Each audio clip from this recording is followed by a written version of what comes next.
Hello बच्चों, चलिए प्रश्न को देखते हैं। प्रश्न है हमारे पास अवयव ए बराबर हमें दे रखा है। अवयव की प्रथम पंक्ति के अवयव हैं 3, 2 द्वितीय पंक्ति के अवयव हैं 1, 1 के लिए ए और बी ऐसी संख्याएं ज्ञात कीजिए ताकि ए का वर्ग plus A A plus B I का मान 0 के बराबर हो। चलिए सर्वप्रथम हम प्रश्न के लिए मुख्य अवधारणा लिखते हैं। मुख्य अवधारणा मुख्य अवधारणा में हम किन्हीं दो अवयवों का गुणन किस प्रकार ज्ञात किया जाता है उसका अध्ययन करेंगे। उदाहरण के तौर पर मान लीजिए कि हमारे पास एक अवयव है जो कि 2 गुणा 2 कोटि की है और एक दूसरी अवयव है जो कि हमारे पास 2 गुणा 3 कोटि की है। तो इन दो अवयवों का गुणन तभी संभव होगा जब प्रथम अवयवों के स्तंभों की संख्या जो कि 2 है एवं द्वितीय अवयवों की पंक्तियों की संख्या जो कि 2 है समान होगी, तब ही हम इन दो अवयवों का गुणन ज्ञात कर सकते हैं। तो यहाँ हमारी दोनों अवयवों का हम गुणन ज्ञात कर सकते हैं और इनके गुणनफल से जो हमारे पास अवयव प्राप्त होगी उसकी कोटि हमारे पास होगी प्रथम अवयव की पंक्तियों की संख्या जो कि 2 है, द्वितीय अवयवों के स्तंभों की संख्या जो कि 3 है। तो हमारे पास जो अवयव प्राप्त होगी उसकी कोटि होगी 2 गुणा 3। उदाहरण के तौर पर मान लीजिए कि प्रथम अवयव है जिसके अवयव हम मान लेते हैं एक्स, वाई, जेड और डब्ल्यू और द्वितीय अवयव के अवयव हम मान लेते हैं ए, बी, सी और पी, क्यू, आर। तो इन दो अवयवों का गुणन कुछ इस प्रकार होगा कि प्रथम अवयव की प्रथम पंक्ति के अवयवों की गुणा द्वितीय अवयव के प्रथम स्तंभों के संगत अवयवों के गुणनफल के योग से हमारे पास प्रथम पंक्ति प्रथम स्तंभ के अवयव का मान प्राप्त होगा जो कि हमारे पास होगा एक्स ए प्लस वाई पी। द्वितीय अवयव प्राप्त करने के लिए हमें प्रथम पंक्ति एवं द्वितीय स्तंभ के संगत अवयवों की गुणा करेंगे तो हमारे पास प्राप्त होगा X B plus Y Q. इसी प्रकार अन्य अवयव ज्ञात करते हैं X C plus Y R. द्वितीय पंक्ति के अवयव प्राप्त करने के लिए अब हम प्रथम अवयव की द्वितीय पंक्ति लेंगे और द्वितीय अवयव के प्रथम स्तंभ के संगत अवयवों के गुणों का योग करेंगे तो हमारे पास द्वितीय पंक्ति प्रथम स्तंभ के अवयव का मान प्राप्त होगा जो कि है Z A plus W P. इसी प्रकार Z B plus W Q एवं Z C plus W R. तो इस प्रकार हम किन्हीं दो अवयवों का गुणन करते हैं एवं किन्हीं दो अवयवों का योग उनके संगत अवयवों के योग के बराबर होता है।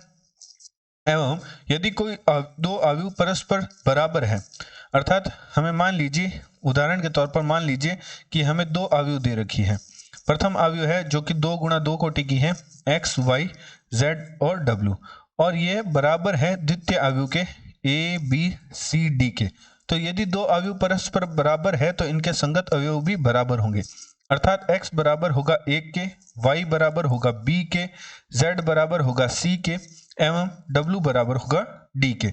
अतः प्रश्नानुसार प्रश्न में हमें a बराबर अवयव दे रखा है एवं प्रश्न में हमें कहा है कि a और b का मान ज्ञात करना है एवं प्रश्न में हमें एक समीकरण दे रखी है a का वर्ग plus a plus B I बराबर 0 के। तो चलिए सर्वप्रथम हम a का वर्ग ज्ञात करते हैं।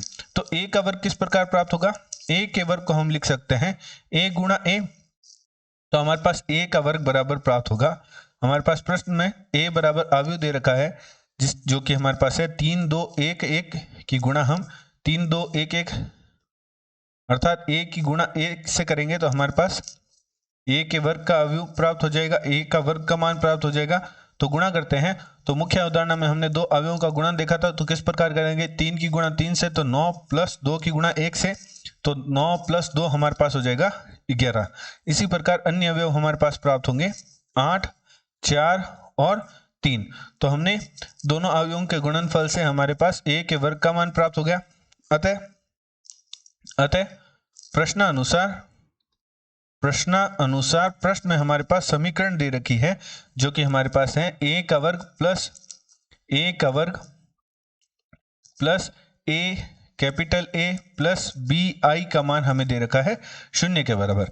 अब निम्न समीकरण में हमारे पास a के वर्ग का मान है जो कि हमारे पास अवयव प्राप्त हुआ, इसका मान रख देते हैं। तो मान रख देते हैं तो a के वर्ग का मान हमारे पास अवयव प्राप्त हुआ 11, 8, 4, 3 जिसके अवयव थे प्लस a गुणा में हमारे पास a अवयव प्रश्न a बराबर अवयव दे रखा है जो कि प्रश्न में दे रखा है जिसके अवयव है 3 2 1 1 प्लस b गुणा i का अर्थ होगा 2 गुणा 2 कोटि का इकाई अवयव, जिसके अवयव होंगे 1 0 0 1 बराबर हमारे है 0 के।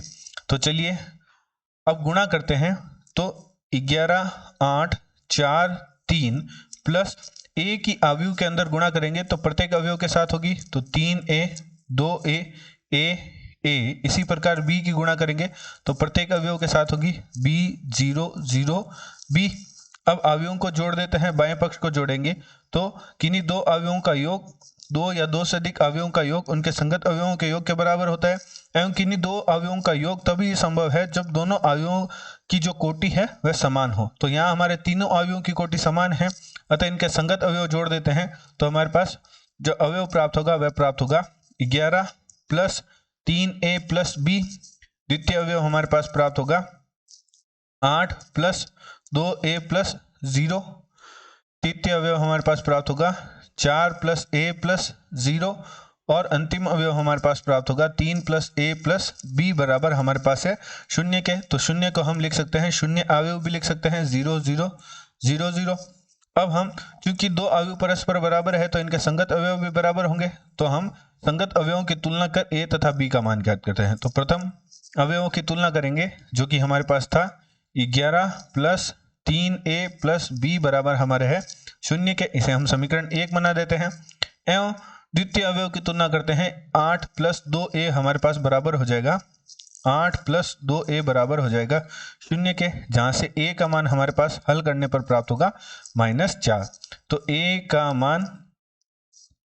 मान समीकरण 1 में रख b का मान ज्ञात करते हैं। b का मान प्राप्त करते हैं तो हमारे पास b का मान क्या प्राप्त होगा, वह प्राप्त होगा 11 प्लस 3 गुणा -4 प्लस b बराबर 0, जहां से हमारे पास b का मान जो प्राप्त होगा वह प्राप्त होगा 1।